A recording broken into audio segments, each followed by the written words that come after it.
दोस्तों मैं जुबैर अली। अब लगने लगा है चुनाव करीब आ चुका है, क्योंकि जिस तरह से मुसलमानों की दुकानों को निशाना बनाया जा रहा है, जिस तरह से मुसलमानों की दुकानों को तोड़फोड़ की जा रही है, उसमें लूटपाट की जा रही है, इस तरह के सारे दृश्य चुनाव से पहले ही देखे जाते हैं। और जिस तरह से मुसलमानों के मदरसों को नोटिस दिया जा रहा है, एन चुनाव से पहले ही इस तरह की सारी प्रतिक्रियाएं सामने निकल के आ रही हैं, जिन खबरों को सारे यूज़र अपने तरीके से सोशल मीडिया पर वायरल करने की कोशिश कर रहे हैं और सभी लोगों के सामने ये सारा दृश्य रखने की कोशिश कर रहे हैं। दो बड़ी अहम खबरें हम आप लोगों के सामने रखेंगे, जिन खबरों को आप लोगों को देखना बेहद ज़रूरी है कि किस तरह से मुसलमानों की दुकानों को निशाना बनाया जाता है और उनकी दुकानों को लूटा जाता है, और उस दुकान के अंदर से जितने भी अहम ज़रूरी सामान होते हैं उनको लूटने के बाद उन दुकानों को किस तरह से आग के हवाले कर दिया जाता है। ये आज आप लाइव अपनी आंखों से देखोगे। वो वीडियो मैं आप लोगों को दिखाऊंगा कि किस तरह से गरीब मुसलमानों की दुकानों को लूटा गया है, तोड़फोड़ की गई है, ऐसा दावा किया जा रहा है। वीडियो के अंदर मैं आप लोगों को पूरी खबर दिखाऊंगा। वहीं पर मदरसों को नोटिस दे दिया गया है। इस तरह की खबर सामने निकल के आ रही है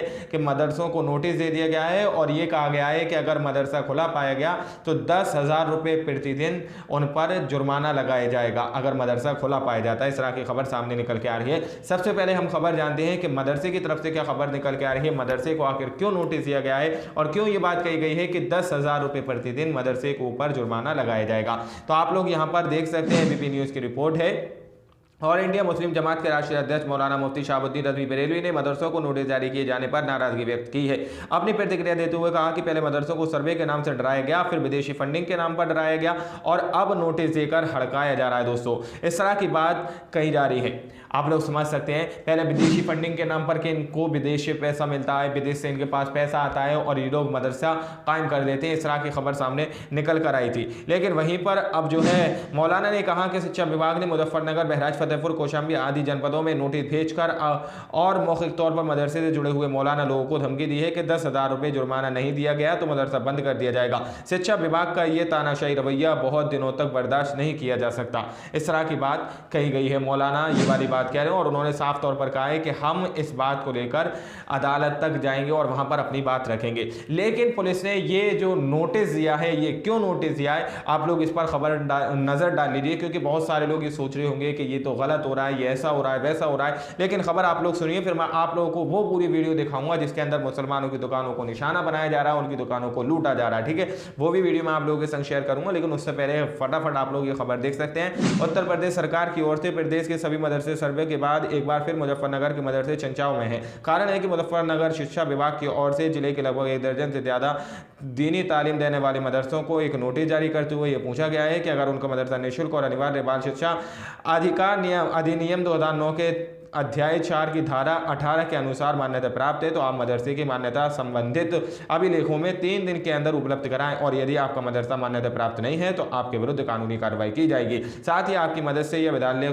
को RTE एक्ट के तहत कार्रवाई की जाएगी, और यदि आपका विश्वविद्यालय या मदरसा खुला पाया गया तो प्रतिदिन 10,000 रुपये का जुर्माना भी आप पर लगाया जाएगा। मद्रास को बेसिक शिक्षा के विभाग से नोटिस मिलने के बाद सभी मदरसा संचालकों में हड़कंप मच गया। दोस्तों, आप लोग समझ सकते हैं, यहाँ पर कुछ नियम बताए गए हैं कि अगर उसके तहत आपका मदरसा मान्यता है तो 3 दिन के अंदर ये सारी रिपोर्ट हब में आप लोग प्रोवाइड करा दें। इस तरह की बात कही गई है। लेकिन वहीं पर मौलाना ने साफ तौर पर कहा है कि अगर हमारा मदरसा मान्यता प्राप्त नहीं है तो आपको चाहिए कि अगर आप हमसे 10,000 रुपये जो जुर्माना वसूल रहे हैं, बल्कि जुर्माना तो लीजिए आप, ये लेने का अगर आपको अधिकार है तो आप लीजिए, लेकिन साथ में मान्यता भी मदरसों को देनी चाहिए। इस तरह की बात मौलाना की तरफ से कही गई है कि अगर आपको पैसे चाहिए वो तो मिल जाएंगे, लेकिन अगर मान्यता नहीं है तो आप उसको मान्यता दिलाइए, क्योंकि हो सकता है आने वाले दिन फिर दोबारा से कोई इसी तरह से हमारे सामने खड़ा हो जाए डॉक्यूमेंट्स मांगने के लिए। अगर हमारे पास मान्यता न हुई तो हम कहां से देंगे। इसलिए पहले आप लोग हमें मान्यता दिलाइए, फिर हम उसके बाद आपको फंड जो 10,000 रुपये का जुर्माना है आपको दे दिया जाएगा। इस तरह की खबर मौलाना की तरफ से कही गई है। लेकिन उससे पहले आप लोग बिहार मुस्लिम दुकानों की बिहार के अंदर से खबर निकल के आ रही है, आप लोग यहाँ पर एक ट्विटर यूजर का ट्वीट पढ़ सकते हैं। बिहार मुस्लिम दुकानों की तोड़फोड़ और लूट। बेसोगराय के वलिया बाजार में दुर्गा विसर्जन के 2 जुलूस के बीच टकराव में हिंसा हुई, पत्थरबाजी में लोग घायल हुए, भीड़ ने बाजार की मुस्लिम दुकानों को लूटा। घटना 25 अक्टूबर की है। पुलिस ने 6 लोगों को गिरफ्तार किया है। दोस्तों, इस तरह की बात सामने निकल के आ रही है। आप लोग समझ सकते हैं, यहाँ पर दुर्गा विसर्जन के दौरान 2 जुलूस आपस में भिड़ जाते हैं। दोनों ही एक ही समुदाय से हैं, दोनों ही एक ही धर्म से हैं, एक दूसरे से वो भिड़ जाते हैं, जिसकी वजह से उन दोनों में टकराव होता है, पथराव होता है। दावा किया जा रहा है मुस्लिम स्पेस की तरफ से। उसके बाद मुस्लिम दुकानों को निशाना बना लिया जाता है, उनकी दुकानों को लूटा जाता है, उनकी दुकानों को तोड़ फोड़ की जाती है। किस तरह से की जाती है अब आप लोग ये वीडियो देखिए।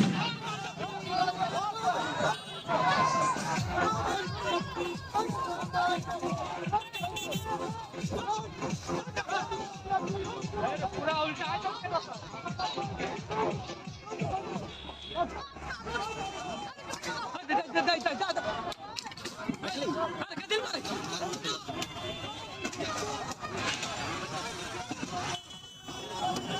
दोस्तों आप लोगों ने यहाँ पर पूरा वीडियो देखा। वीडियो के अंदर साफ तौर पर देखा जा सकता है कि यहाँ पर कुछ लोग उन दुकानों का सामान फेंकते हुए नजर आ रहे हैं, दुकानों की तोड़फोड़ करते हुए नजर आ रहे हैं। लेकिन इस तरह के दृश्य अक्सर करके तभी देखे जाते हैं जब किसी एक विशेष समुदाय की रैली निकाली जाए, विशेष समुदाय का कोई जुलूस निकाला जाए। इसी तरह से इससे पहले भी एक समुदाय का कोई त्यौहार पड़ा तो उस वक्त भी मस्जिद के सामने ढोल टासे और नफरत भरे जो नारे थे वो लगाए जा रहे थे। इस तरह के बहुत सारे दृश्य सामने निकल कर आए थे और अब बिहार के अंदर से भी ये वीडियो सामने निकल कर आई है। आज की रिपोर्ट में आप लोगों ने ये दोनों खबर देखी। दोनों खबर को देखने के बाद आप लोग क्या सोचते हैं, क्या समझते हैं, अपनी राय कमेंट सेक्शन में हमें जरूर दीजिएगा। मिलते हैं अगली वीडियो में, जब तक के लिए अपना ख्याल रखिएगा।